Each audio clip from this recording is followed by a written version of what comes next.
Hello everyone, स्वागत है आप सभी का यूके ज्ञान में। तो आज हम देखेंगे हमारा पार्ट 3, ठीक है। और 12 क्वेश्चन हम यहाँ पे करेंगे, काफ़ी डिटेल में उन क्वेश्चंस का एनालिसिस यहाँ पे करेंगे, ठीक हो गया। बाकी लास्ट पार्ट हमारा ये रहेगा आर ओ पेपर जो हम सॉल्व कर रहे थे 2024 का, ठीक है। बाकी जो न्यू है एक बार चैनल में, तो उन्हें मैं एक बार क्लियर करती हूँ कि PYQ सीरीज़ मैंने एक चलाई हुई है, जिसमें मैं जो है जो प्रीवियस ईयर के क्वेश्चन है हमारे, ठीक है, जो भी पेपर हैं उनमें से अभी मेनली उत्तराखंड वाला पोर्शन ही आपका सॉल्व करा रही हूँ। मेन मोटो है कि एक अच्छा रिवीजन आपका यहाँ से हो जाए और क्वेश्चंस का आइडिया आपको लग जाए, ठीक है। तो इतना ही रखते हैं इंट्रोडक्शन। अब बढ़ते हैं हमारे आज के लेक्चर में, ठीक हो गया। तो आज का पहला क्वेश्चन है, तो 31 से ये क्वेश्चन स्टार्ट होंगे। क्यों? क्योंकि 30 क्वेश्चंस हो चुके हैं पार्ट 1 एंड पार्ट 2 में। जिसने नहीं देखा है तो वो कवर कर सकता है, ठीक है। तो 31 क्वेश्चन हमारा है, गढ़ राजवंश काव्य के रचयिता कौन थे, ठीक है। तो एक रिपीटेड क्वेश्चन है, जो पहले से बने हैं उनको पता चल रहा होगा कि ये पहले भी पूछा हुआ है। तो इससे पहले हम क्या करते हैं, ऑप्शंस को हमारे देख लेते हैं। तो बात करें हम लोकरत्न पंत गुमानी जी की, तो इनका जन्म कब होता है? 1790 में इनका जन्म होता है। कहाँ होता है? तो काशीपुर में होता है, ठीक है। कहाँ है काशीपुर? तो उधम सिंह नगर में, ठीक है। इनके अगर मूल नाम की बात करें तो लोकरत्न पंत या फिर लोकनाथ भी इन्हें कहा जाता है। और इनके गुरु, ठीक है, गुरु इनके कौन थे? गुरु आपसे पूछे तो हरिदत्त कौन होते हैं? इनके गुरु होते हैं। बाकी इन्हें क्या कहा जाता है कि कुमाऊं का प्राचीन कवि किसे कहा जाता है? कुमाऊं को सिर्फ के लिख रही हूँ, ठीक है। कुमाऊं का प्राचीन कवि इन्हें कहा जाता है, गुमानी पंथ को। और ये किसने कहा था? तो गियरसन ने कहा था इन्हें, ठीक है। क्या कहा था? कुमाऊं का प्राचीन कवि गियरसन द्वारा कहा गया था।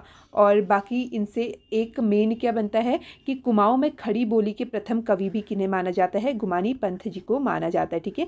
कुमाऊं के प्रथम खड़ी बोली के कवि, खड़ी बोली के कवि कौन हो जाएंगे? हमारे गुमानी पंथ होते हैं, ठीक है। और ये क्वेश्चन PYQ पूछा हुआ है कि यही क्वेश्चन बना था कि कुमाऊं में जो है खड़ी बोली के प्रथम कवि किससे माना जाता है? तो लोकरत्न पंत गुमानी जी को माना जाता है। बाकी ये जो है किसके दरबार में थे? तो एक राजा जो थे काशीपुर के गुमान सिंह, तो उनके दरबार में ये क्या थे? राज कवि थे। और इनकी अगर रचनाओं की बात हम करें, रचना इनकी क्या क्या है? तो गंगा शतक इनकी एक रचना है। और इसी तरीके से एक है राम महिमा, राम महिमा एक है। और गंगा शतक तो हो गया। एक है नीति शतक, ठीक है। एक क्या है? नीति शतक हो जाएगी, गंगा शतक और राम महिमा क्या है? इनकी रचनाएं हैं, ठीक हो गया। बाकी ये याद करेंगे कि प्रथम खड़ी बोली के कवि इन्हें कहा जाता है और प्राचीन कवि भी इन्हें कहा जाता है। किसने कहा? गियरसन ने। अब देखो हमारा ऑप्शन जो है सेकंड, इसको हम देखते हैं। गौरी दत्त पांडे गोरदा की अगर हम बात करें तो ये कुमाऊनी एक साहित्यक है, ठीक है। बाकी इनके कविता के संकलन को हम क्या कहते हैं? कविता का इनका जो संकलन है वो कहलाता है गौरी गुटका, जिसमें इनकी कविताओं का संकलन करा गया है, ठीक है। गौरी गुटका ये कहलाता है। और इनकी अगर रचना की बात करें, इनके द्वारा एक रचना लिखी गई है, कौन सी? प्रथम वाटिका। प्रथम वाटिका किसकी रचना है? तो गौरी दत्त पांडे गोरदा की रचना हो जाएगी। और फिर देखो हमारा तीसरा ऑप्शन हमें गिवन है श्याम शाह। श्याम शाह को हम देख लेते हैं। बात करें श्याम शाह की, तो ये क्या था?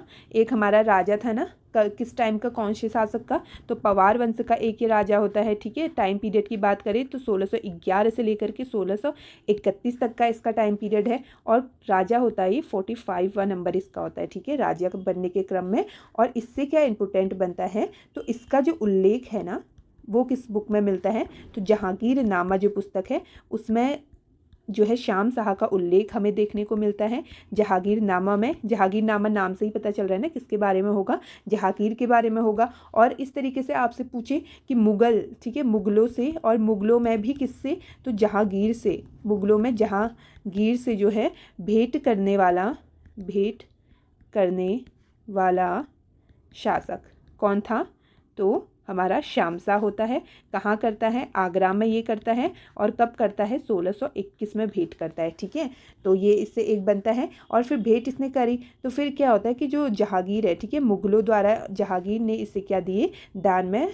घोड़े, हाथी घोड़े, ठीक है, हाथी घोड़े इसे उपहार में देता है, ठीक है, उपहार में दिए। किसे दिए आपसे बोले?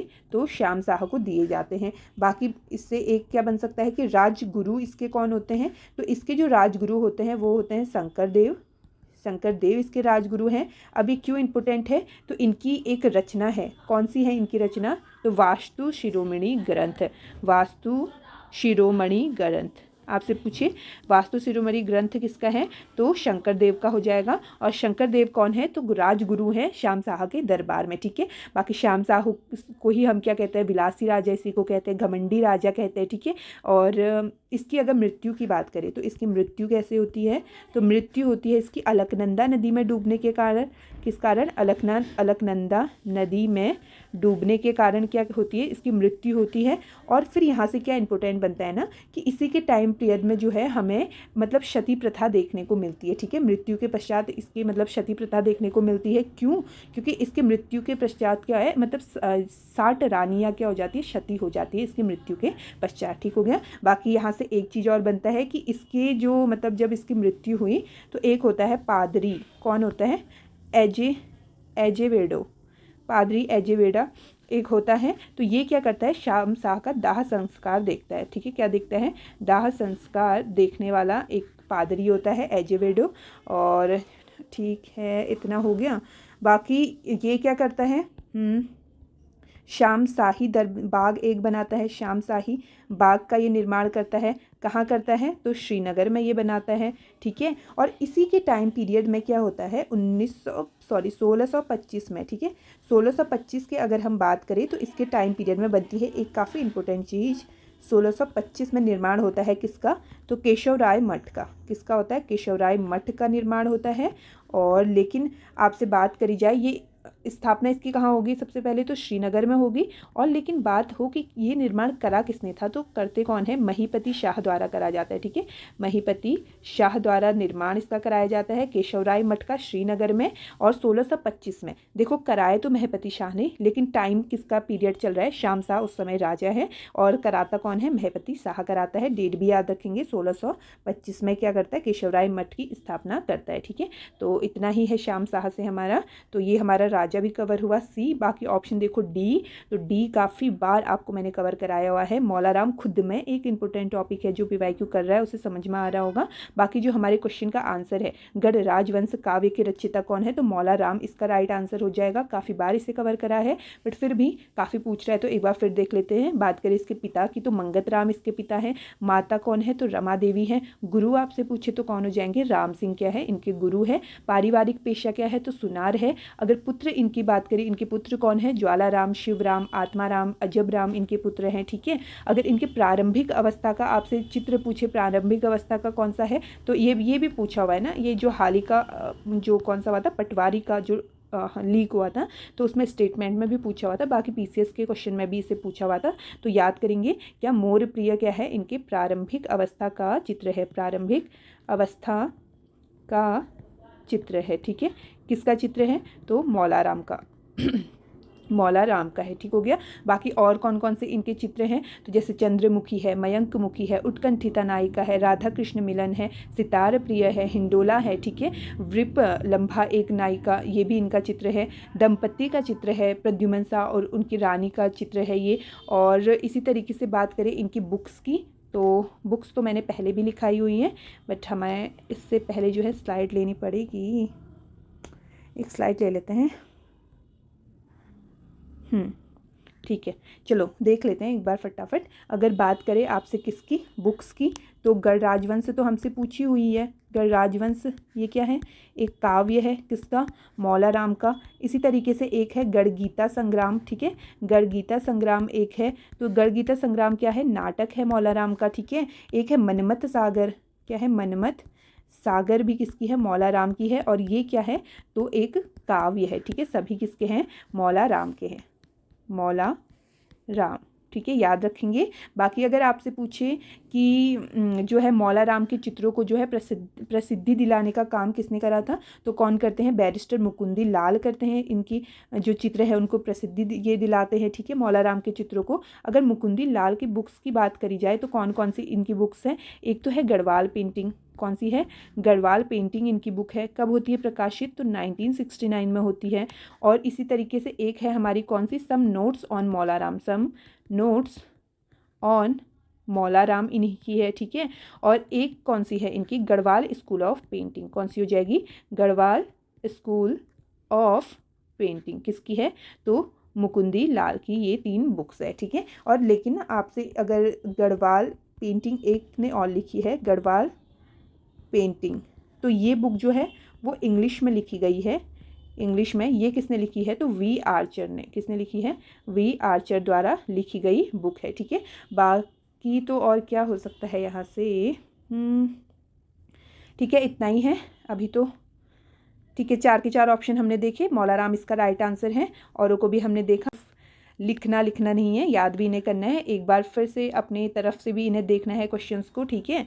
तो नेक्स्ट क्वेश्चन पे हम बढ़ते हैं 32 में। तो फूलों की घाटी के बारे में पूछ रहा है, ठीक है, कि खोज किसके द्वारा करी गई थी, ये हमसे पूछा है। यार अब देखो कितने क्वेश्चंस जो है नेशनल पार्क से बन रहे हैं, तो नेशनल पार्क भी खुद में एक अपना एक अच्छा टॉपिक है, ठीक है। मतलब हर पेपर में यहाँ से क्वेश्चन देखने को मिल रहे हैं, 2-3 क्वेश्चन तो लगभग देखने को मिलते हैं, मिनिमम 1 मिलता है, मैक्सिमम कितना भी, तो इसको भी अच्छे से आपको कवर करना है, यही चीज़ पता चलती है क्वेश्चंस के थ्रू, ठीक है। अच्छे से इसको अपना तैयार करें।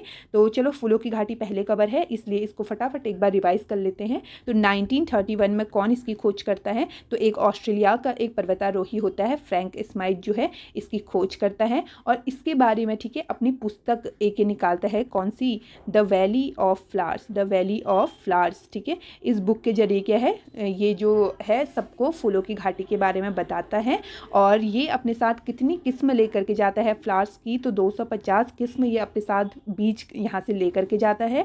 और जब ये आया था ना, तो ये क्या करता है, गंधमादन से बद्रीनाथ की ओर जाते हैं, तो उस समय इसको ये घाटी दिखती है, तो इसके साथ ही इसका एक मित्र भी आया होता है, ठीक है। 2 लोग ये होते हैं। अगर बात करें इसके मित्र की, तो कौन होता है इसका मित्र, होल्ड्सबर्थ, ठीक है, होल्ड्सबर्थ। और कौन, मेन फ्रैंक स्माइथ के बारे में हमें हमेशा पूछता है। तो फूलों की घाटी की खोज कौन करता है, फ्रैंक स्माइथ करता है, 1931 में करता है, ठीक हो गया। बाकी अब देख लेते हैं कुछ इससे कि नेशनल पार्क ये कब बनता है, तो 1982 में ये नेशनल पार्क बनता है। कहाँ है, तो चमोली में है, यूनेस्को में भी लिस्ट है ना, तो यूनेस्को में कब जाता है, तो 14 जुलाई 2005 को क्या है, यूनेस्को में ये लिस्ट होता है। बात करी जाए इसकी एरिया की, तो एरिया वाइज सबसे छोटा नेशनल पार्क है, 87.50 स्क्वायर किलोमीटर का मात्र एरिया है, ठीक है। और क्या हमने यहाँ से देखा था, जो स्कंद पुराण का जो केदार खंड है, किसके बारे में जानकारी देता है, केदार खंड, तो गढ़वाल क्षेत्र के बारे में। तो केदार खंड में जो है वैली ऑफ फ्लावर्स को नंदकानन कहा गया है, ठीक है। जो कालिदास का जो मेघदूत बुक है उसमें इसे अलका कहा गया है। नर और गंधमादन पर्वतों के बीच में ये है, और पुष्पावती जो रिवर है इसके बीच से यहाँ फ्लो होती है। और आपसे पूछे फूल खिलने का समय क्या है, तो जुलाई से अक्टूबर के बीच में क्या है, यहाँ फूल खिलते हैं। बाकी फिर हम एक घटना और पढ़ते हैं, क्या कि 1939 में क्या होता है कि फूलों की प्रजाति के अध्ययन के लिए कौन आती है, एक वनस्पति विज्ञानी आती है, मार्गरेट लैक, ठीक है।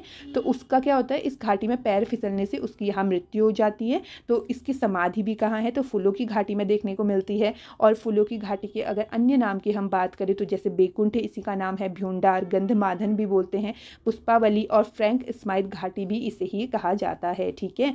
और इतना हो गया। बाकी ना अब देखो एक है हमारी क्या, एक खरपतवार है, ठीक है, वीड है, इसका नाम है अमेला या फिर बोलो नटग्रास, नटग्रास पॉलीगोनम, ठीक है, क्या है, पॉलीगोनम।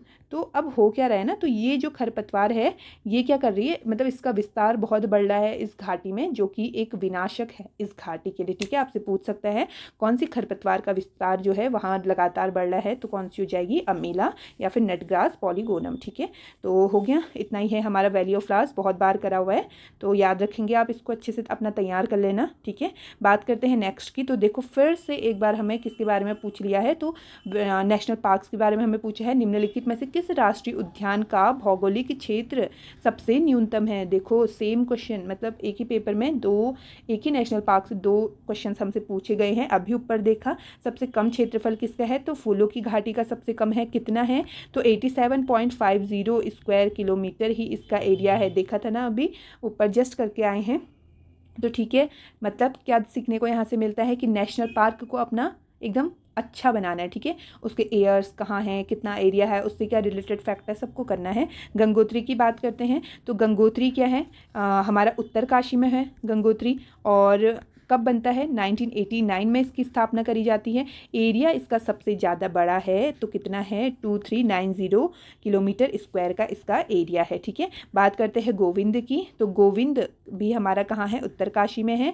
और इसकी स्थापना कब करी जाती है? तो 1991 में इसकी स्थापना करी जाती है। और फिर क्या देखेंगे हम? एरिया, ठीक है, 472 स्क्वायर किलोमीटर का एरिया है किसका? गोविंद राष्ट्रीय उद्यान का। बाकी एक क्वेश्चन यहाँ से बना था कि जो टोंस नदी बेसिन में जो है कौन सा हमारा राष्ट्रीय उद्यान है, तो कौन सा हो जाएगा? गोविंद राष्ट्रीय उद्यान है। ठीक है, बाकी किसके नाम पे इसे रखा गया है? तो गोविंद बल्लभ पंत जी के नाम पे इसे रखा गया है। और ये जो गोविंद राष्ट्रीय उद्यान है ना, तो इसका संचालन कहाँ से होता है? तो जो राजाजी नेशनल पार्क हमारा है, कहाँ है? देहरादून में, तो वहाँ से क्या होता है? इस नेशनल पार्क का संचालन करा जाता है। ठीक है, ये भी हो गया हमारा गोविंद। लास्ट हमारा बचता है कौन सा? Rajaji national park. तो राजाजी को देख लेते हैं। राजाजी की बात करेंगे तो 1983 में इसकी स्थापना होती है, और काफ़ी बार इसे देखा है, सीरियसली फटाफट बोलते हैं। तो 1935 में सबसे पहले मोतीचूर बनता है देहरादून में। ठीक है, फिर एक होता है हमारा छोटा राजाजी, जो कि हरिद्वार में उसकी स्थापना होती है, 1948 में वो बनता है। फिर पौड़ी में चीला एक वन्यजीव अभ्यारण्य होता है, 1977 में वो बनता है। फिर इन तीनों को मर्ज करके मोतीचूर, राजाजी और चीला को मर्ज कर दिया जाता है 1983 में, और फिर बनाया जाता है हमारा क्या? राजाजी राष्ट्रीय उद्यान। ठीक है, हेडक्वार्टर की बात करेंगे तो कहाँ हो जाएगा? देहरादून में हो जाएगा। और कितने राज्यों में फैला है, मतलब कितने डिस्ट्रिक्ट में हमारा फैला है? तो सिंपल है, 3 से मिल करके बना था, तो उन तीनों में फैला होगा, यानी दून में फैला है, हरिद्वार और कहाँ? पौड़ी में हमारा फैला हुआ है। ठीक है, और क्या यहाँ से याद करेंगे?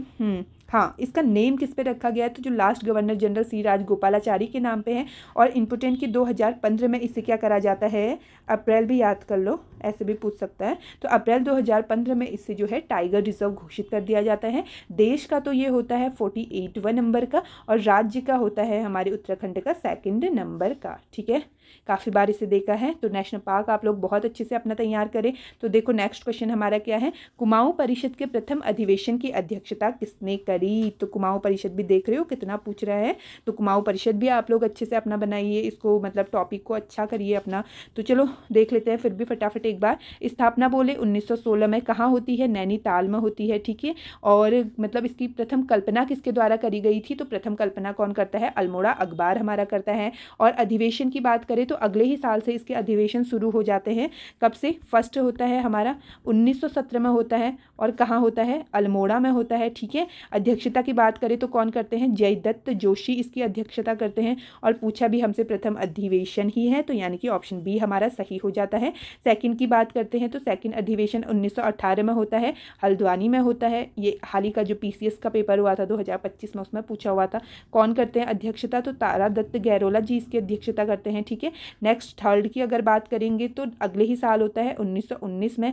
कहाँ होता है? कोटद्वार में होता है। अध्यक्षता कौन इसकी करते हैं? तो बद्री दत्त जोशी करते हैं। ठीक है, कंफ्यूज नहीं करना है, जोशी हैं तो बद्री दत्त जोशी करते हैं। और थर्ड का जो हमारा अधिवेशन है तो इसे ही हम क्या बोलते हैं? गुरु परंपरा के लिए इसे ही जाना जाता है, हिंदू मुस्लिम एकता के लिए इसे ही जाना जाता है। इसी में जो जंगलात संबंधी प्रस्ताव है कौन रखते हैं? प्रेम बल्लभ पांडे रखते हैं। इसी तरीके से जो मथुरा प्रसाद नैथानी है वो कुली उतार संबंधी प्रस्ताव रखते हैं। किसमें? जो तीसरा अधिवेशन है हमारा। ठीक है, कहाँ हुआ? कोटद्वार में, बद्री दत्त जोशी की अध्यक्षता में। ठीक हो गया। बाकी देखते हैं हमारा फोर्थ अगर हम देखें तो अगले ही साल होता है 1920 में। कहाँ होता है? काशीपुर में ये होता है। और इसकी अध्यक्षता कौन करते हैं? तो हरगोविंद पंत करते हैं। ठीक है, कौन करते हैं? हरगोविंद पंत द्वारा करी जाती है। तो ये जो चौथा है ना वो 3 साल के लिए होता है। ठीक है, 1920 से 1923 तक का रहता है। फिर हमारा फिफ्थ होता है 1923 में ये होता है। और ये कहाँ होता है? तो टनकपुर में होता है। कहाँ है टनकपुर? तो चंपावत में है। ठीक है, अब इसकी अध्यक्षता हमारे करते हैं कौन? BD पांडे। ठीक है, बद्रीदत्त पांडे जी द्वारा इसकी अध्यक्षता करी जाती है। बात करते हैं सिक्स्थ की, तो लास्ट हमारा अधिवेशन होता है, ये भी फिर कब होता है? 3 साल बाद, यानी 1926 में ये होता है। लास्ट अधिवेशन की बात करें तो ये भी हमारा कहाँ होता है? अल्मोड़ा में होता है। फर्स्ट भी अल्मोड़ा में हुआ था ना। तो इसकी अध्यक्षता कौन करते हैं? मुकुंदी लाल करते हैं। फिर होता क्या है कि 1926 में ही क्या कर दिया जाता है? इसको जो है विलय कर दिया जाता है। इसका किसमें? कांग्रेस में। ठीक है, इंडियन नेशनल कांग्रेस में इसका विलय कर दिया जाता है 1926 में। टोटल कितने हुए अधिवेशन? तो 6 हुए, 6 के 6 आप एकदम याद कर लो। कौन अध्यक्ष थे, कहाँ हुआ, ईयर क्या था, ठीक है। और थर्ड का जो कुछ इंपॉर्टेंट पॉइंट है उससे, बाकी इतना ही याद करना है। देखो हर किसी में बन रहा है तो अच्छे से इसको अपना तैयार करो। अब देखो बढ़ते हैं नेक्स्ट पे। तो क्या है, विख्यात भाषा विज्ञानी क्लाउस पीटर जॉलर ने निम्नलिखित में से किस भाषा पर शोध करा था। तो ठीक है, भाषा पे शोध करा था ये हमसे पूछा है। तो जौनसारी, रवाई, भंगाड़ी या फिर जौहारी। तो यार इन्होंने जो है ना वो भंगाड़ी लैंग्वेज पे क्या करा था, अपना शोध कार्य करा था, ठीक है। किसने, क्लाउस पीटर जॉलर ने। तो नेक्स्ट पे अब हम देखते हैं। तो उत्तराखंड में केंद्रीय शीतोष्ण बागवानी संस्थान का क्षेत्रीय केंद्र कहाँ स्थित है बोल रहा है। तो दून में है, रुड़की में है, मुक्तेश्वर में है या फिर अल्मोड़ा में है।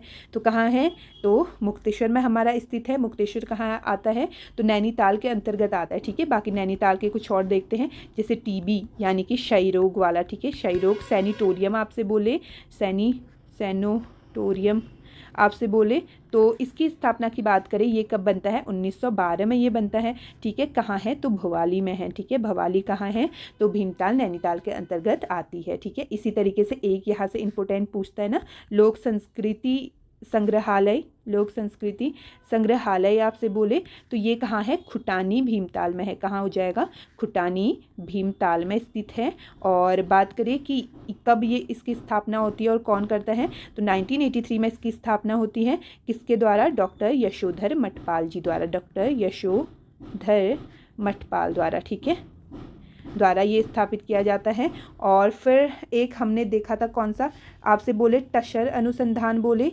टसर अनुसंधान केंद्र भी कहाँ है, तो हमारा नैनीताल में है, ठीक है। मतलब भीमताल नैनीताल के अंदर हो जाएगा। इसको चलो एक मिनट, अगर स्पेशली आपसे भीमताल बोले यार, ठीक है, कहाँ है, तो भीमताल में हो जाएगा, ठीक है। और इसी तरीके से एक हम पढ़ते हैं ना, क्या पढ़ते हैं, तितलियों का संग्रहालय, क्या पढ़ते हैं, तितलियों का संग्रहालय आपसे बोले, तितलियों का संग्रहालय कहाँ है, तो ये भी भीमताल में है, भीमताल में ये स्थित है, ठीक है, भीमताल नैनीताल में। और ये किसके द्वारा बनाया गया था हमारा, तो फ्रेडरिक स्मेटा द्वारा बनाया जाता है, ठीक है। इसकी स्थापना फ्रेडरिक स्मेटा द्वारा इसकी स्थापना करी जाती है। खुटानी वाला देखा, बाकी ना एक मिनट इसको थोड़ा ले लेते हैं।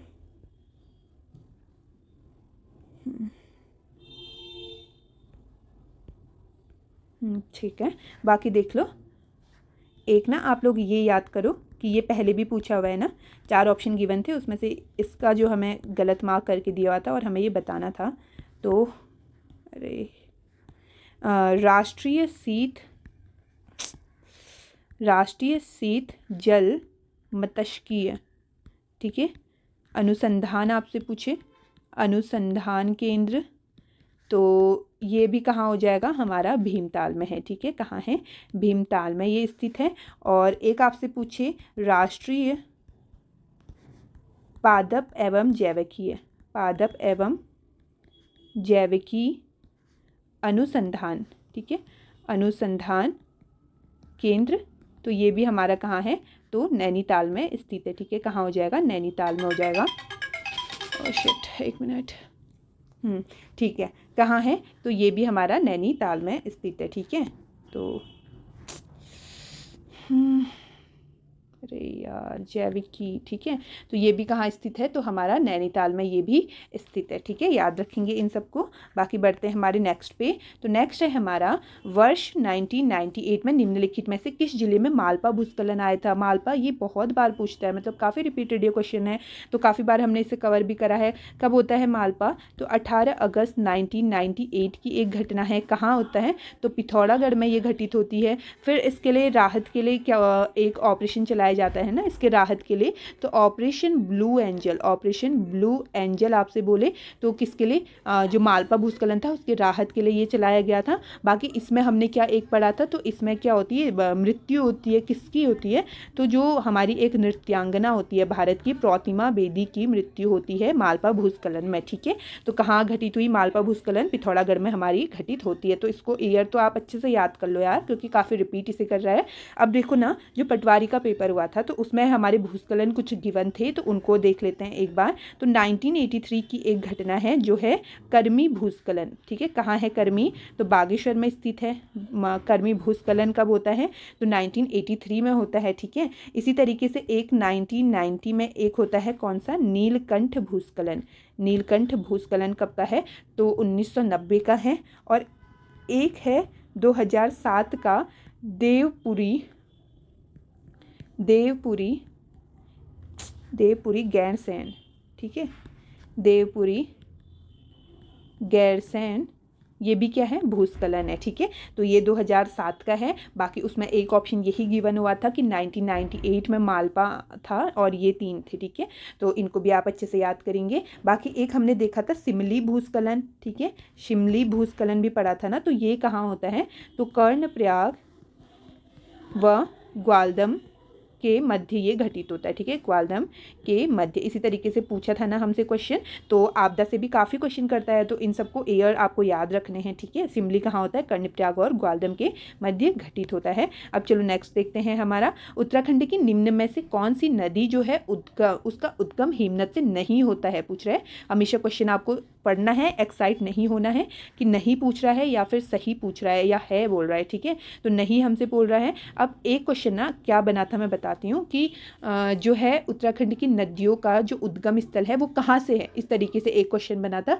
तो उसमें जो है एक गिवन था हमें ऑप्शन ग्लेशियर। तो यानी कि हमारी जो उत्तराखंड में क्या है, मैक्सिमम जो नदियाँ है वो कहाँ से निकलती है? ग्लेशियर से, क्योंकि काफ़ी ग्लेशियर्स यहाँ देखने को मिलते हैं, इसलिए उद्गम भी कहाँ से उनका होता है? तो हिमनद से होता है। बाकी इसमें हम चारों में से हमें बताना है कि 4 तो हमारी हिमनद से हो रही हैं, बाकी एक नहीं हो रही है, तो कौन सी नहीं होगी? अब देखो अलकनंदा क्या है? एक बड़ी नदी है, और इसको हमने काफ़ी अच्छे से कवर करा है। तो इसका उद्गम हमने क्या देखा था कि संतोपत जो हमारा शिखर है, किसका? संतोपत शिखर के अलकापुरी बाग हिमनद, अलकापुरी बाग हिमनद से क्या हो रहा था? इसका उद्गम हो रहा था। तो यानी कि इसका उद्गम तो हिमनद से हो रहा है, तो ये हमारा ऑप्शन नहीं हो सकता।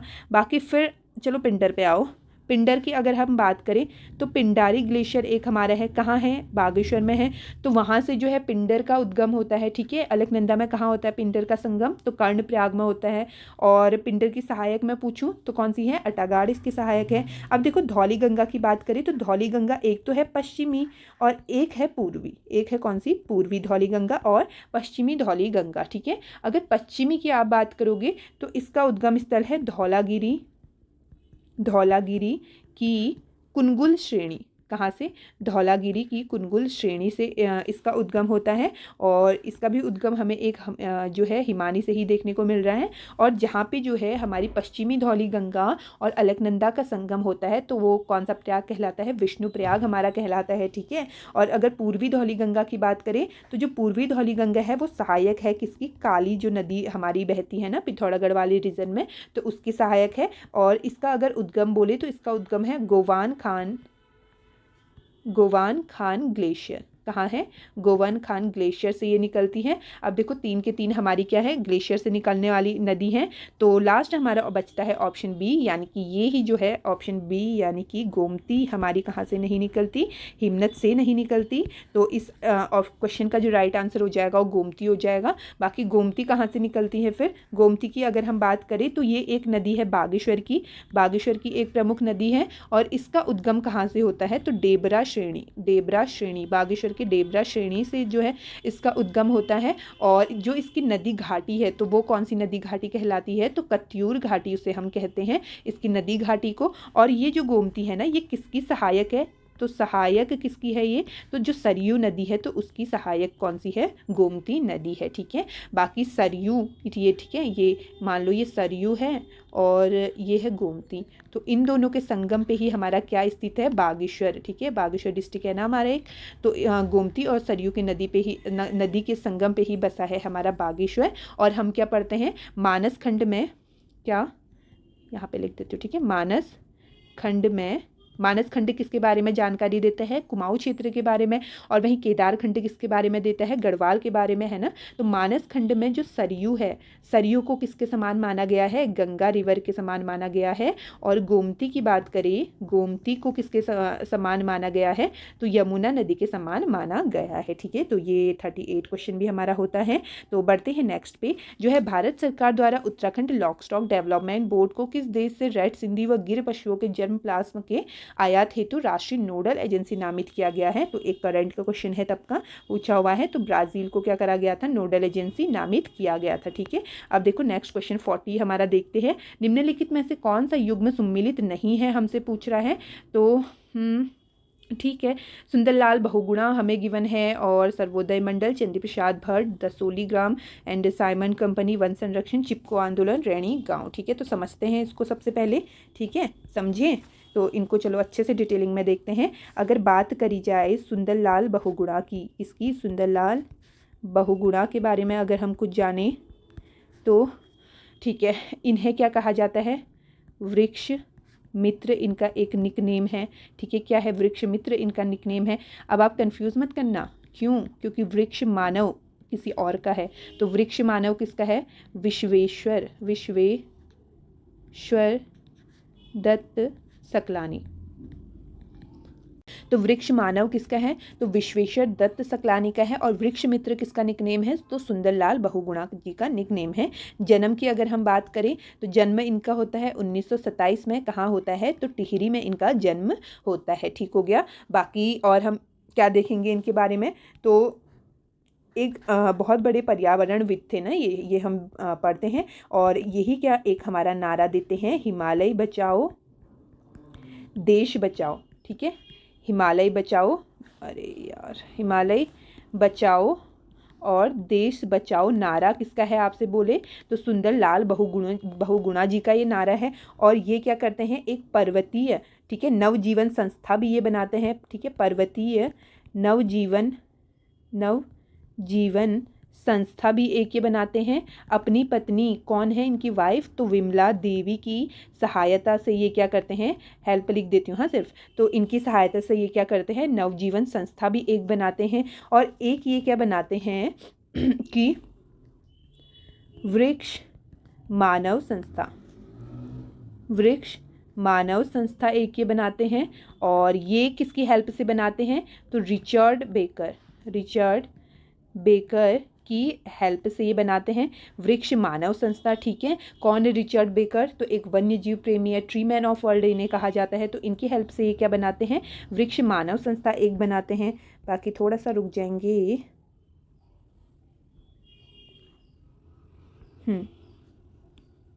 ठीक है, तो वृक्ष मानव संस्था भी इन्होंने बनाई। और पर्वतीय नवजीवन भी संस्था आपसे बोले तो सुंदरलाल बहुगुणा जी की है। ठीक है, और इसी तरीके से जो है सर्वोदय मंडल की स्थापना भी ये करते हैं। किसकी?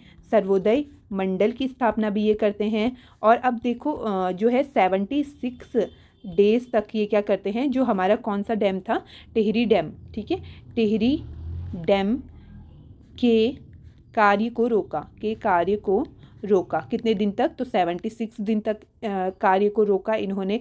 और ये क्या करते हैं? 1991 में इनके द्वारा क्या करा जाता है? गंगोत्री से लेकर के, ठीक है, गंगोत्री जहाँ से उद्गम हो रहा है भागीरथी का, गंगोत्री से लेकर के गंगा सागर, ठीक है, यानी कि लास्ट एंड फिर जहाँ से वो चले जाते हैं कहाँ? वेस्ट बंगाल, सॉरी बांग्लादेश में। तो गंगा सागर वेस्ट बंगाल तक का इन्होंने क्या करी थी? एक साइकिल यात्रा निकाली इन्होंने। ठीक है, और कब निकाली थी? 1991 में निकाली थी। ठीक है, ये भी हमने कवर कर लिया। सर्वोदय मंडल की स्थापना करी। अब ना इनके कुछ अवार्ड्स हम देख लेते हैं। तो 1981 में तो सबसे पहले इन्हें क्या मिलता है? पद्म श्री मिलता है। लेकिन ये क्या है? इसे एक्सेप्ट नहीं करते हैं। ठीक है, एक्सेप्ट इनके द्वारा नहीं करा जाता है, पद्मश्री लेने से ये इनकार कर देते हैं। फिर क्या होता है कि 1985 में जो है इन्हें वृक्ष मानव अवार्ड दिया जाता है। वृक्ष मानव अवार्ड इन्हें दिया जाता है। और फिर 2 साल बाद यानी 1987 में इन्हें क्या मिलता है? राइट लिवलीवुड अवार्ड दिया जाता है। राइट लिवलीवुड अवार्ड दिया जाता है। ठीक है, एक मिनट, वुड नहीं, राइट लिवलीहुड अवार्ड दिया जाता है। और ये किस क्षेत्र में दिया जाता है, तो पर्यावरण क्षेत्र में से दिया जाता है। और फिर 2009 में, ठीक है, 2009 में इन्हें क्या मिलता है, पद्म भूषण मिलता है, पद्म भूषण इन्हें दिया जाता है। और ये इसे क्या कर लेते हैं, एक्सेप्ट कर लेते हैं, ठीक है, क्या मिलता है, पद्म विभूषण मिलता है, सॉरी पद्म विभूषण इन्हें दिया जाता है। और इनके द्वारा ये क्या कर लिया जाता है, एक्सेप्ट इनके द्वारा कर लिया जाता है, ठीक है। ये तो हो गए हमारे सारे फैक्ट्स किससे रिलेटेड, सुंदर बहुगुणा जी से रिलेटेड। तो ठीक है, अब चलो नेक्स्ट पे हम देखते हैं। तो सेकंड ऑप्शन हमें गिवन था किसका, चंडी प्रसाद भट्ट जी का ना। तो चंडी प्रसाद भट्ट जी के बारे में जानते हैं। तो इनके जन्म की बात करें 1934 में इनका जन्म होता है। कहाँ होता है, तो चमोली में इनका जन्म होता है, ठीक है। तो ये क्या करते हैं, तो 1964 में जो है इनके द्वारा जो दशोली ग्राम, ठीक है, दशोली ग्राम स्वराज मंडल की स्थापना, स्वराज मंडल की स्थापना इनके द्वारा करी जाती है। और फिर बात करें 1970 की, तो ये क्या बनाते हैं, डालियों का डगड़ा, ठीक है, डालियों का दगड़िया नामक एक संस्था ये खोलता है, स्वयंसेवी संस्था इनके द्वारा खोली जाती है, ठीक है। कब खोली जाती है, 1970 में खोली जाती है। फिर क्या होता है, तो 1982 में इन्हें एक अवार्ड मिलता है, बहुत important, Raman Magsaysay, Raman Magsaysay award इन्हें मिलता है। रमन मैग्सेसे को ही क्या बोला जाता है, एशिया का नोबेल प्राइज़ बोला जाता है ना। 1986 की बात करें, फिर इन्हें मिलता है एक पद्मश्री इन्हें दिया जाता है। फिर 2005 में इन्हें क्या दिया जाता है, तो पद्म भूषण इन्हें दिया जाता है, ठीक है। और फिर क्या दिया जाता है, 2013 में इन्हें मिलता है गांधी शांति अवार्ड, क्या मिलता है, गांधी शांति अवार्ड इन्हें दिया जाता है। और 1987 की अगर हम बात करें, तो UNEP, क्या है UNEP, तो यूनाइटेड नेशन इन्वायरमेंट प्रोग्राम, ठीक है। तो चलो इसकी स्थापना की अगर बात करें, स्थापना कब होती है इसकी, तो 5 जून 1972 की स्थापना होती है। इसलिए हम 5 जून को ही क्या मनाते हैं, हमारा पर्यावरण दिवस, पर्यावरण दिवस मनाया जाता है, ठीक है। छोटा सा लिख दिया नीचे पे। तो UNEP द्वारा क्या होता है ना, इन्हें 1987 में क्या दिया जाता है, ग्लोबल 500 अवार्ड, ग्लोबल 500 अवार्ड इन्हें दिया जाता है, ठीक है। सारे ही इंपॉर्टेंट पॉइंट हैं इनसे, तो याद आप लोग करोगे अच्छे से, ठीक है। अब देखो, ठीक है, अब देखो, अब तीसरे ऑप्शन में हमारे जाते हैं। तीसरा ऑप्शन क्या था, ओके, साइमन कंपनी से था, ठीक है, ठीक है, ठीक है। तो देखते हैं, तो साइमन कंपनी की बात करें तो होता क्या है ना, कि 1973 के टाइम पे क्या होता है कि अब ये देखो उत्तराखंड तो क्या है उस टाइम पे यूपी का ही एक भाग है ना, यूपी के ही अंडर है। तो इलाहाबाद की कंपनी एक होती है, ठीक है, इलाहाबाद की क्या होती है, एक कंपनी होती है, कौन सी, तो साइमन कंपनी, साइमन कंपनी। तो इसे क्या करना होता है ना, इसको खेल के सामान बनाने के लिए कुछ लकड़ी की ज़रूरत होती है। तो फिर इसको जो है गवर्नमेंट जो परमिशन इसे दे देती है। और फिर इसे जो है कहाँ का इलाका दिया जाता है, तो मंडल जो घाटी है, मंडल घाटी कहाँ है, चमोली में है। तो इसे मंडल घाटी में 300 पेड़ काटने के, किसके पेड़ थे, तो अंगू के पेड़, 300 पेड़ काटने के लिए इसको मंजूरी मिल जाती है, अंगू के पेड़ काटने के लिए, किसको, साइमन कंपनी को। फिर यहीं से ही ना धीरे धीरे हमारी शुरुआत होती है किसकी, तो चिपको मूवमेंट हमारा यहाँ से शुरू होता है। और फिर हमने देखा कि चिपको काफ़ी बार हमने कवर करा है, गौरा देवी इनकी मेन है, ठीक है। और प्रसिद्धि कौन दिलाता है चिपको मूवमेंट को, तो हमारे सुंदरलाल बहुगुणा और चंडी प्रसाद भट्ट जी द्वारा दिलाया जाता है। कहाँ से शुरू होता है चिपको, तो रेणी गाँव चमोली से ये शुरू होता है, ठीक है। और बात करें गौरा देवी की, तो 1986 में इन्हें एक इम्पोर्टेंट अवार्ड मिलता है, कौन सा, वृक्ष मित्र अवार्ड इन्हें दिया जाता है, वृक्ष मित्र अवार्ड इन्हें मिलता है। और 1977 भी एक याद करो कि क्या है, मतलब एक नारा है किसका, चिपको आंदोलन के टाइम पे दिया जाता है। तो क्या है, जंगल के उपकार क्या है, जंगल के उपकार, मिट्टी, पानी और बयार, फिर जिंदा रहने के आधार तो ये नारा दिया जाता है किस ईयर में दिया जाता है, तो 1977 में ये नारा दिया जाता है। बाकी ना एक याद कर लो कि जो चिपको मूवमेंट है, यानी चिपको जो मूवमेंट है हमारे, सिर्फ चिपको लिख रही हूँ, चिपको ठीक है। चिपको आंदोलन से ना एक जांच समिति भी फिर बैठती है इसके लिए, चिपको आंदोलन की जांच करने के लिए। तो इसकी जांच समिति का नाम क्या होता है? तो वीरेंद्र कुमार कमेटी। कौन सी कमेटी होती है? वीरेंद्र कुमार कमेटी। कभी पूछे वीरेंद्र कुमार कमेटी किससे रिलेटेड है? तो चिपको आंदोलन से हमारी रिलेटेड है, ठीक है। अब आओ क्वेश्चन पे। तो चलो देखो क्या देखा, सुंदरलाल बहुगुणा ने सर्वोदय मंडल की स्थापना करी थी, देखा था। चंदी प्रसाद भट्ट जी द्वारा दशोली ग्राम की स्थापना करी जाती है 1964 में, अभी कवर करा। साइमेंट कंपनी क्या वन संरक्षण के लिए थी? नहीं, ये तो बल्कि पेड़ों का कटान करने के लिए आई हुई थी। तो ऑप्शन सी हमारे यहाँ से गलत हो जाता है, नहीं पूछा है ना हमसे, देखो। और चिपको जो आंदोलन है रैणी गाँव चमोली से ही ये शुरू होता है। गौरा देवी जो है मेन इसकी लीडर होती है, ठीक है। तो हो गया 40 क्वेश्चन भी हमारा डन, ठीक है। तो बढ़ते हैं नेक्स्ट पे। निम्नलिखित में से क्या उत्तराखंड सरकार की ई गवर्नेंस की पहल के अंतर्गत सम्मिलित नहीं है? ठीक है। तो ऑप्शन ए है संस्कार पोर्टल, गतिशक्ति पोर्टल, दर्शन पोर्टल या फिर उन्नति, ये है, ठीक है। जननी नहीं है, उन्नति पोर्टल। क्या हो जाएगा? उन्नति पोर्टल। तो इसमें से कौन सा सम्मिलित नहीं है बोल रहा है? तो देखो उत्तराखंड की जो ई गवर्नेंस पहल है उसके अंतर्गत संस्कार पोर्टल जो है वो सम्मिलित नहीं है। तो ई गवर्नेंस है क्या सबसे पहले? तो यानी आईसीटी का यूज़ करना। आईसीटी क्या है? सूचना प्रौद्योगिकी, यानी इंफॉर्मेशन एंड कम्युनिकेशन टेक्नोलॉजी का मैक्सिमम यूज़ करना। क्यों? क्योंकि इससे जो सरकारी कामकाज है वो क्या होंगे? और जल्दी से होंगे, शीघ्रता से होंगे, और नागरिकों को जो है सभी सेवाएं प्रभावी तरीके से, पारदर्शी तरीके से, कुशल तरीके से उन तक पहुँचाई जा सकती है, ठीक है। जन जन तक ऑनलाइन तरीके से क्या करना? सूचनाओं को पहुँचाना। ये एक ई गवर्नेंस पहल है। और वहीं एक ईयर आ जाता है हमारा 2001। तो ये 2001 क्या है? इसे क्या घोषित करा जाता है 2001 को? तो ई गवर्नेंस वर्ष घोषित, ठीक है। ई गवर्नेंस वर्ष घोषित करा जाता है 2001 को। इसी तरीके से, एक मिनट, देवभूमि सॉफ्टवेयर क्या है आपसे बोले? तो देवभूमि सॉफ्टवेयर के अंतर्गत क्या होगा कि भू अभिलेखों के लिए ये बनाया गया है, ठीक है। किसके लिए? भू अभिलेखों के लिए ये बनाया गया है। और इसी तरीके से एक है उत्तरा पोर्टल। कौन सा है? उत्तरा पोर्टल एक है। तो इसमें क्या होगा? तो सरकारी विभागों की सभी जानकारी हम यहाँ से प्राप्त कर सकते हैं उत्तरा पोर्टल से, ठीक है। सरकारी विभागों की जानकारी, विभागों की जानकारी जो है हम उत्तरा पोर्टल से प्राप्त कर सकते हैं। और देवभूमि सॉफ्टवेयर से भू अभिलेखों की जानकारी प्राप्त कर सकते हैं, ठीक है। 2001 को ई गवर्नेंस वर्ष हमारा घोषित करा गया था। इसी तरीके से ना क्या होता है कि जो ई गवर्नेंस है, तो एक मिनट साइड में लिखती हूँ, ई गवर्नेंस को जो क्या कर दिया जाता है, ई गवर्नेंस के तहत ई डिस्ट्रिक्ट, ठीक है, ई डिस्ट्रिक्ट, एक मिनट यार, के तहत ई डिस्ट्रिक्ट, ठीक है, गवर्नमेंट के तहत ई डिस्ट्रिक्ट योजना जो है, योजना के तहत ई डिस्ट्रिक्ट जो योजना है वो लागू कर दी जाती है। कब से? तो 2009 से शुरू करी जाती है। और कहाँ शुरू करी जाती है? तो पौड़ी में शुरू करी जाती है। क्या है ये ई डिस्ट्रिक्ट योजना? तो ई डिस्ट्रिक्ट योजना क्या होता है ना, इसका उद्देश्य है कि जैसे जो जिला तहसील स्तर के जो सेवाएं होती हैं ना सरकारी, तो उनको क्या कर देना? ऑनलाइन कर देना, पेपरलेस उनको बनाना। क्यों? इससे क्या होगा? तो इससे हमको ईजिली जो है हमारी डॉक्यूमेंट, जैसे कि जो होता है जाति प्रमाण, आय प्रमाण, ठीक है, मृत्यु प्रमाण पत्र या फिर पेंशन, मतलब ऐसी सेवाएं हमें ऑनलाइन जो है पोर्टल पे हमें इजीली घर बैठे बैठे अवेलेबल हो जाए, ठीक है। इससे क्या होगा? समय की बचत हमारी होगी, ठीक है, एक पारदर्शिता हमारी आएगी।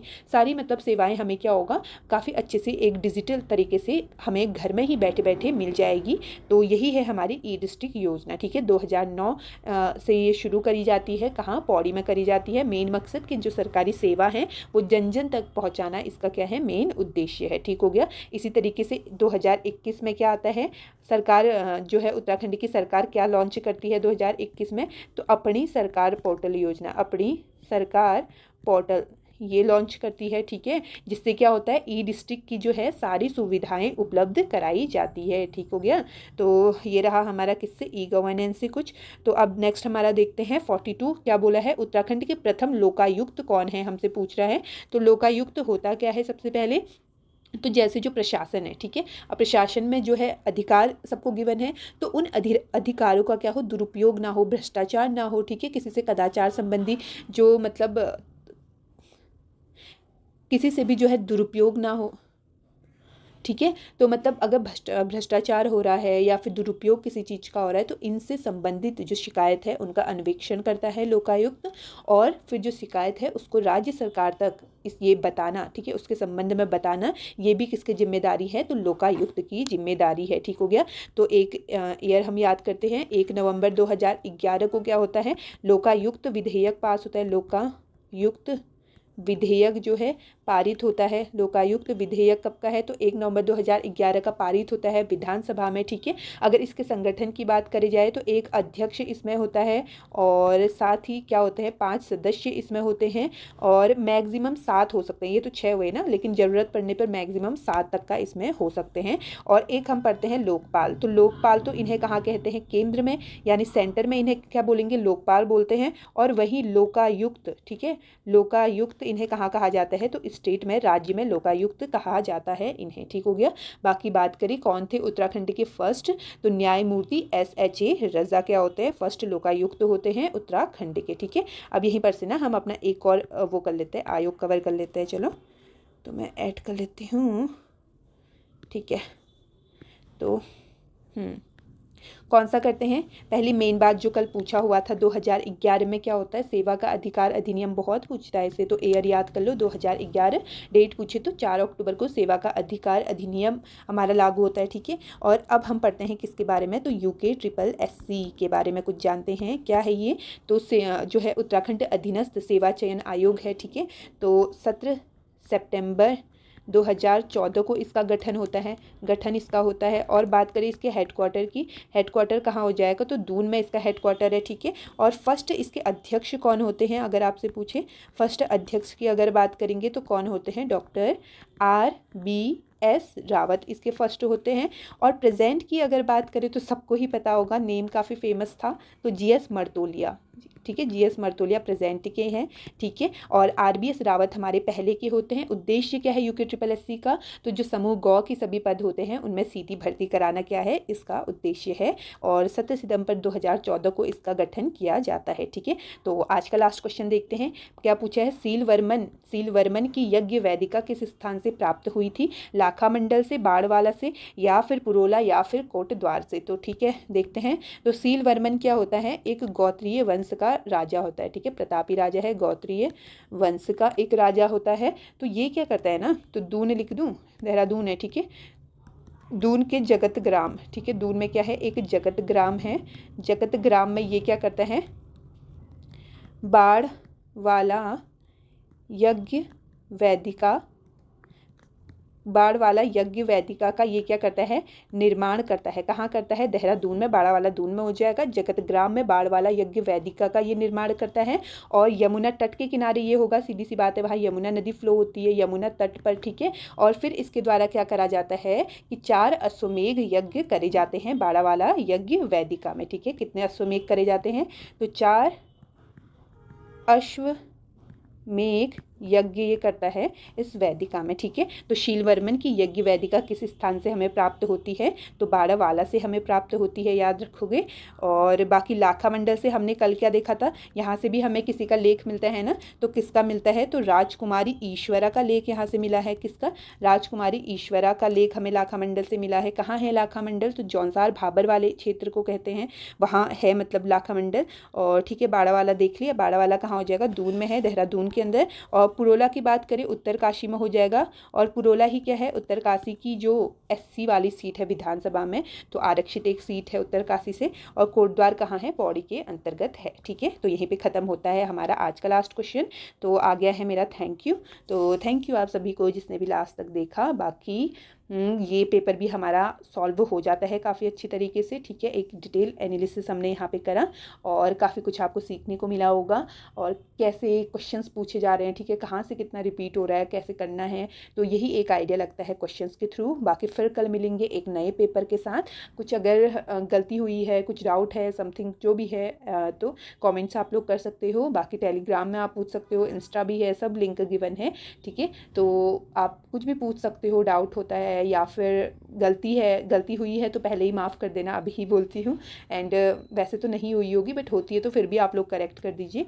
बाकी ठीक है, इतना ही रखते हैं सेशन को। ओके। बाकी कुछ भी डाउट होता है कमेंट्स आप लोग करिए। Okay, thank you so much.